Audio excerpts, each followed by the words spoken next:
Welcome to the latest episode of On the Desk of Brian, an easygoing podcast where I explore a mix of my professional and personal interests. On today's episode, I explore Target's next-day delivery service, mental breaks improving focus, the benefits of iCloud Plus, and much more.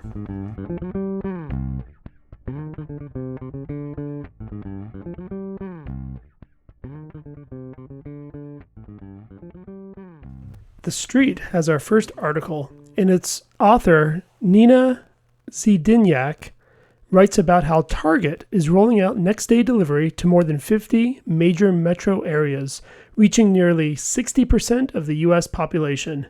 This isn't a small pilot, impacting only a few stores. Instead, it's supposed to be rolling out nationwide and is aimed at reshaping how customers shop with Target.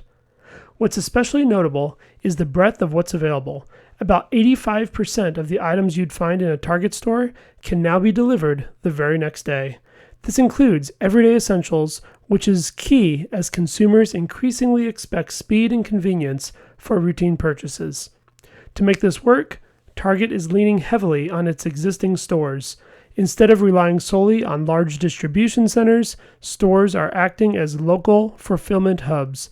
This allows Target to deliver faster while also keeping costs more manageable.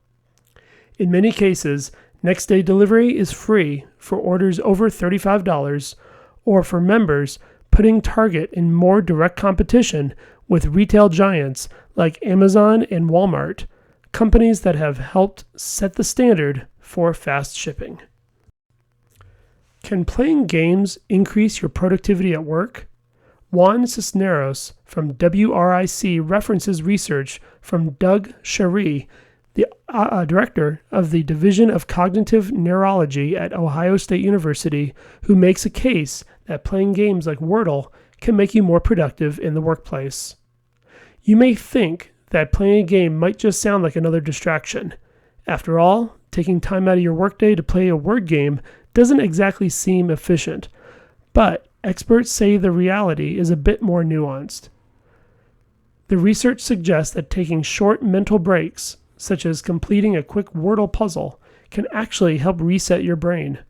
When you step away from a task, even briefly, you give your mind a chance to recover from fatigue. That can lead to better focus, sharper thinking, and improved performance when you return to your work. In addition, there's also a cognitive benefit.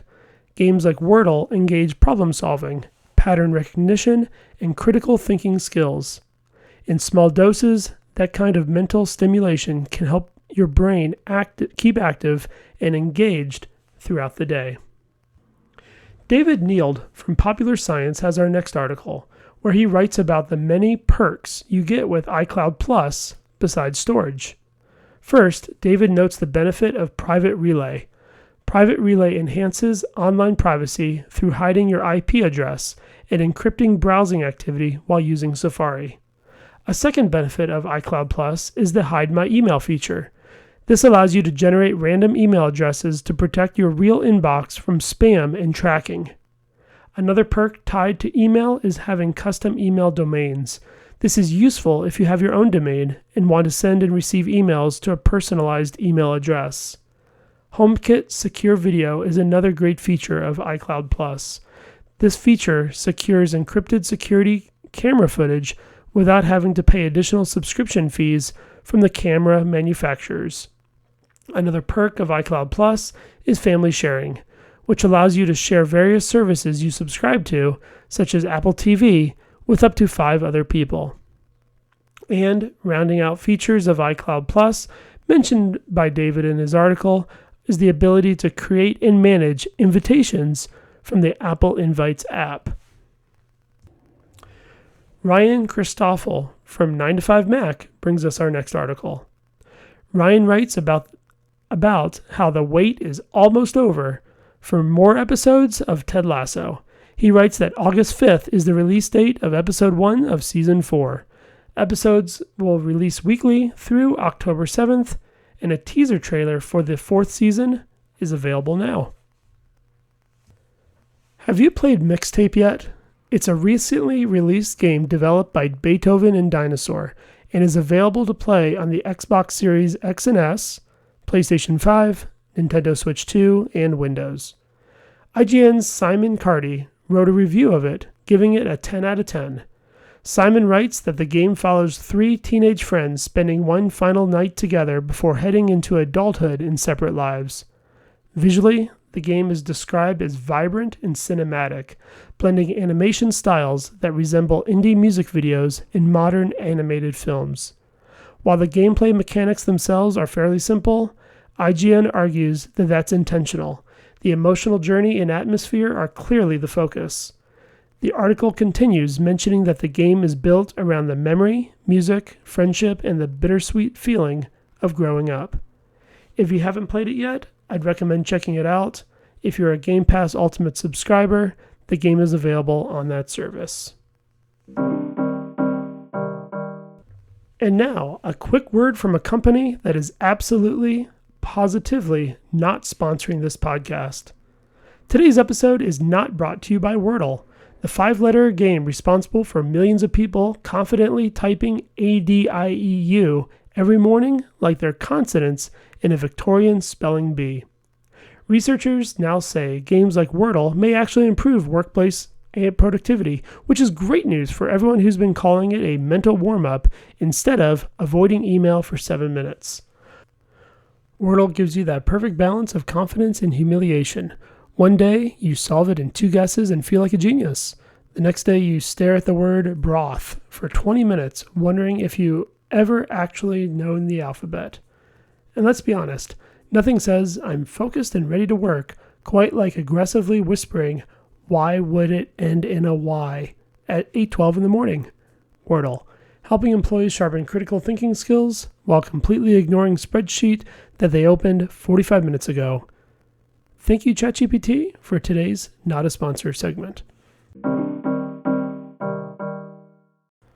The Acme Packing Company has our next article, written by John Murdink. In his article, John reflects on how the NFL draft that occurred last month in Pittsburgh compared to the one that occurred about a year ago in Green Bay. The article goes on to mention that there were a lot of great things about Pittsburgh's experience that gave visitors lasting memories, such as the Roberto Clemente Bridge and the nearby PNC Park. John then noted some drawbacks to the event taking place in Pittsburgh, especially when compared to the experience in Green Bay. There were reports of long shuttle waits and routes that confused and frustrated many of the attendees. The article contrasts that experience from last year, where there was much more centralized environment when that draft took place in Green Bay. In addition, attendees were able to take in the rich history and culture of Lambeau Field. Prior to hosting last year, there were doubts of whether or not a smaller city like Green Bay could host such an event. Next year, the draft is scheduled to take place in Washington, D.C. Starting in 2027, the men's and women's NCAA March Madness tournaments will expand from 68 to 76 teams. An article from AP News author Eddie Pels mentioned that the first 4 play-in round will grow into a larger opening round. Rather than 4 play-in games, there will be 12 games before the traditional 64-team bracket begins. Eddie adds that these additional games will include more lower-seeded automatic qualifiers as well as at-large teams from the major conferences. Dayton, Ohio will still be a host site for these games, but a second location will likely be added. The AP also says that there is a lot of financial motivation behind this move, as the extended tournament ought to generate substantial revenue through television advertising and sponsorships. Supporters also mention it can create more opportunities for student athletes and schools. But not all are thrilled with the changes. Pels noted that the critics argued that the expansion can water down the regular season and reduce the exclusivity of earning a tournament berth. Next is an article from Arizona Sports and written by Bailey Leisure. In his article, Bailey writes about the largest endowed leadership position in Arizona State University's athletics history. The donation is from alumni Brian and Kelly Sweat and is for $10 million. The donation is designed to provide long-term financial support for the football program, helping to recruit and retain athletes, coaches, and staff, while also supporting player compensation opportunities. Here's hoping that donation helps Arizona State football compete for conference titles in the Big 12. So that wraps up another episode of On the Desk of Brian. If you like what you heard today, please be sure to follow and subscribe so you don't miss any episodes. If you want to find me between episodes, I'm often a panelist on Mac Voices Live, which records on Tuesday evenings, 8 p.m. Eastern, 5 p.m. Pacific. Please visit my website, Brian8944, so you can keep up with all my ongoing and upcoming projects. You can also contact me there with any feedback you may have. So until next time, so long for now.